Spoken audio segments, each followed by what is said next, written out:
Welcome viewer, this video tutorial describes, fix Windows 11 Bluetooth audio quality problem. Click Start, Settings, click Bluetooth and Devices.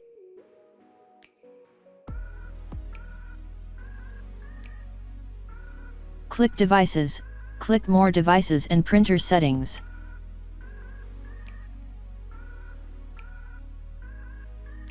Right-click Bluetooth device, click Properties, click Services tab.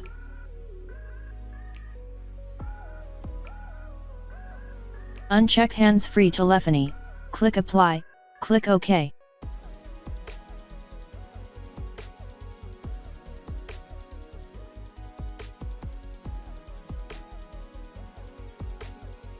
Type Control Panel in Windows search bar, click Control Panel.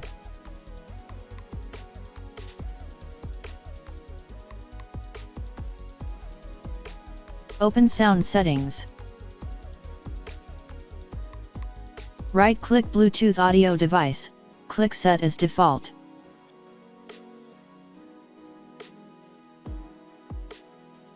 I hope this tutorial helps to you. Please like, share and don't forget to subscribe our channel. Thank you very much. See you next video.